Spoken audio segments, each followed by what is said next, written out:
Hello बच्चों, good morning. बच्चों, आप चैप्टर 1 होम साइंस कक्षा 10 का पढ़ रहे हैं, जिसका नाम है शिक्षिका द्वारा बजट का प्रदर्शन। आपको बताया था, पिछली 2 कक्षाओं में आपको हम बता चुके हैं बजट क्या है, बजट किसे कहते हैं, बजट की परिभाषा भी आपको बताई, बजट क्यों बनाया जाता है, इसकी क्या आवश्यकता है, इसके क्या उद्देश्य होते हैं और बजट के कारक कौन कौन से हैं।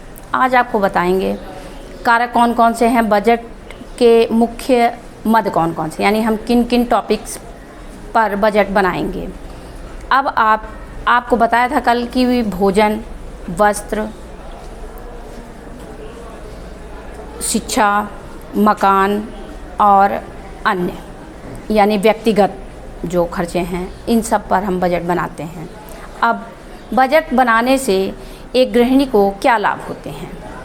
देखो बच्चों, बजट बनाने से सबसे पहला जो लाभ है गृहिणी को, वो बचत। अगर आप अनावश्यक खर्चे नहीं करेंगी, अगर आप अनुचित खर्चे नहीं करेंगी, तो स्वाभाविक है कि आपकी बचत होगी। यानी सबसे जो इसका मुख्य उद्देश्य है और लाभ है, वो गृहिणी को मिलता है कि बचत होती है। आय से अधिक अगर आप व्यय नहीं करेंगी तो आपकी बचत होगी।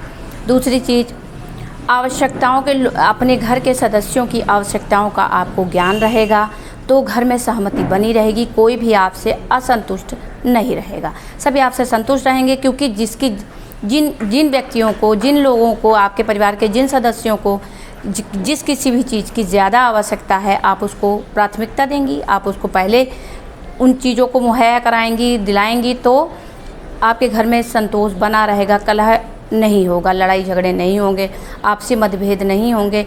और आप जानते हैं कि जब कभी आपसी मतभेद नहीं होता, जहाँ कहीं आपसी मतभेद नहीं होता, वहाँ उस परिवार की उन्नति, स्वास्थ्य, सब कुछ उन्नति की ओर ही बढ़ता है। इसके अलावा गृहिणी अपने बचत के द्वारा परिवार की आर्थिक स्थिति को सुधार सकती है। मितव्ययिता के गुण को विकसित करती है। मितव्ययिता का गुण कैसे विकसित होता है? ऐसे कि अगर आप हर चीज़ का आपने खर्च पहले से ही डिसाइड कर रखा है, तो सभी लोग उसी खर्चे में एक सीमा आपने बांध दी है कि हम इसी में खर्चा करेंगे, इस वस्तु पर, इस काम पर हम इतना ही खर्च करेंगे, तो सभी लोगों की आदत पड़ जाएगी और सभी को बचत की, सभी व्यक्ति आपके साथ साथ घर के सभी सदस्य बचत के आदी हो जाएंगे। अब अगला आपका पॉइंट है बजट के निर्माण में आने वाली बाधाएं। बच्चों, यानी आपने सोच लिया कि मैं बजट बनाऊंगी, और बजट आपने बना लिया, लेकिन उसमें कुछ परेशानियां भी आती हैं। उनमें क्या क्या परेशानियां आ सकती हैं आपके बजट में, या एक गृहिणी के बजट में कौन कौन सी दिक्कतें आती हैं। सबसे पहला, शिक्षा और ज्ञान की कमी। यानी कि यदि महिला शिक्षित नहीं है, उसे जोड़ घटाना भी नहीं आता है, तो वो बजट कैसे सुचारू रूप से उस पर फॉलो कर पाएगी, कैसे उसका अनुसरण कर पाएगी। शिक्षा की कमी मुख्य है, क्योंकि हमारा देश भारत, इसमें ऐसा तो नहीं कहा जा सकता, लेकिन शिक्षा की ओर अब काफ़ी अग्रसर हो गया है, लेकिन फिर भी अभी महिलाओं में कहीं ना कहीं शिक्षा की काफ़ी कमी है, और अशिक्षित होने के कारण महिलाएं बजट का पूरी रूप से पालन, अच्छे ढंग से पालन नहीं कर पाती हैं। दूसरा है बजट के प्रति उदासीन दृष्टिकोण। यानी बजट तो बना लिया, लेकिन हम उसको फॉलो नहीं कर रहे हैं, हम उस पर पूरी तरह उसका अनुसरण हम नहीं कर पा रहे हैं। उसके कई कारण हैं। जैसे बहुत से ऐसे परिवार हैं जिनमें सारे जो खर्चे हैं वो पुरुष करते हैं, तो महिलाओं को उनकी आय का ज्ञान ही नहीं होता। जब महिलाओं को उनकी आय का ज्ञान ही नहीं है, तो वो कैसे बजट को फॉलो कर पाएंगी, कैसे उसका अनुसरण कर पाएंगी। अब सामाजिक रूढ़िवादिता, यानी हमारे यहाँ भारत देश में संस्कार, कई प्रकार के संस्कार, सभी धर्मों में धार्मिक संस्कार कई तरह के होते हैं, जिनमें हम अपेक्षा से कहीं ज़्यादा खर्च कर देते हैं, जिसके परिणाम स्वरूप कभी कभी हमें ऋण लेने की भी आवश्यकता पड़ जाती है। और यही कारण है कि बजट का सही रूप से अनुपालन हम नहीं कर पाते हैं। अब इसी बजट में डॉक्टर एंजिल का सिद्धांत है। डॉक्टर एंजिल ने बजट बनाने के नियम बताए और उन्होंने ये भी बताया कि कैसे कैसे बजट में परिवर्तन होता जाता है। उन्होंने सभी चीज़ों पे यानी उन्होंने भी यही बताया कि भोजन, यात्रा, शिक्षा, स्वास्थ्य और व्यक्तिगत ये खर्चे होते हैं। लेकिन उन्होंने कुछ ये नियम बताए कि यदि आय बढ़ती है तो भोजन पर व्यय उतना ही रहता है, परंतु विलासिता पर व्यय बढ़ जाता है।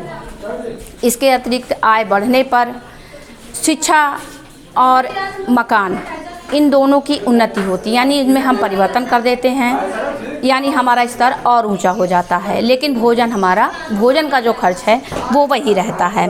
और विभिन्न मदों पर व्यय, आप बच्चों ये जान लीजिए कि भोजन आपको सारणी में दिखाया गया है कि आप जब सारणी बनाएंगी बजट की, तो बजट में भोजन, वस्त्र, मकान, स्वास्थ्य, शिक्षा और अन्य व्यक्तिगत खर्च, भोजन में खाने पीने, अन्य जो खाने पीने के सामान हैं उन पर जो खर्च होता है वो सारे आप जोड़ेंगी।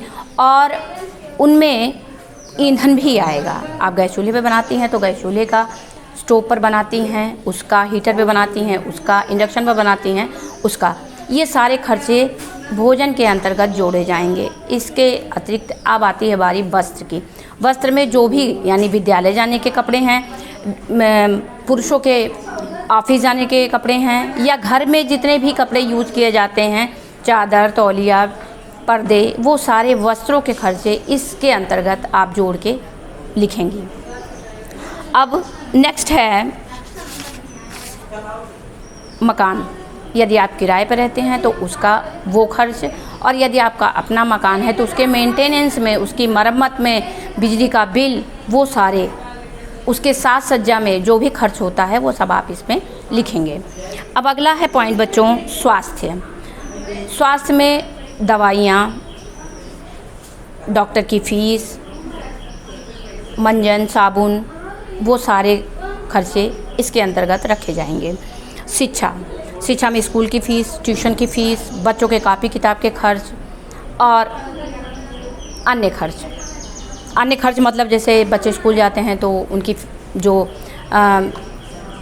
साइकिल की मरम्मत, बाइक की मरम्मत, वो सारे इसी खर्च के अंतर्गत जोड़े जाएंगे। अब व्यक्तिगत खर्च में घूमना फिरना, मनोरंजन करना, पिकनिक जाना, या फिर उपहार किसी को देना, या अपने मेकअप का सामान खरीदना, श्रृंगार के सामान खरीदना, ये सारे खर्च इसमें जोड़े जाते हैं। ये आपका बजट सुचारू रूप से बनकर तैयार। और आप चाहें तो ये बजट वार्षिक रूप से बना सकते हैं, आप मासिक बना सकते हैं, आप 15 दिनों का बजट भी बना सकते हैं। आपको जैसी सुविधा हो आप वैसा बजट बना सकते हैं। बच्चों, आपका ये चैप्टर लगभग समाप्त हो गया है। आपको इस चैप्टर में बजट के क्या लाभ हैं, बजट के क्या उद्देश्य हैं, बजट की क्या आवश्यकता है। बच्चों, कल आपको इस चैप्टर के प्रश्नोत्तर बताऊंगी, प्रश्नोत्तर आपको दूंगी लिखकर, आप उसको नोट कर लीजिएगा और अच्छे से जिसके पास किताबें हैं वो अपनी किताब का ये चैप्टर एक बार अच्छी तरह से पढ़ लीजिए। जिनके पास बच्चों किताबें नहीं हैं, आप सभी अच्छी तरह से किताबें देखकर ख़रीद लीजिए, वरना बिना किताबों के पढ़ाई नहीं हो पाएगी। बच्चों, कॉपी भी ले लीजिए और बुक भी ले लीजिए, अच्छे से पढ़ाई कीजिए, क्योंकि आप घर पर हैं, आपके पास समय ज़्यादा है, आने जाने का समय भी आपका बच रहा है।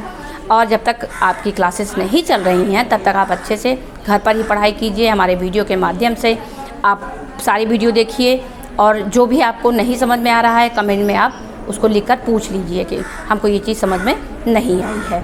बच्चों, आपका जो अगला चैप्टर है वो है आय व्यय और बचत। लगभग इसी से मिलता हुआ चैप्टर भी है। आपको वो मैं चैप्टर आपको नेक्स्ट क्लास में पढ़ाऊँगी। लेकिन इसके पहले आप ये जान लीजिए कि बजट के उद्देश्य, बजट की आवश्यकता, ये सब आपको अच्छी तरह पता होनी चाहिए। आज के लिए बस इतना ही।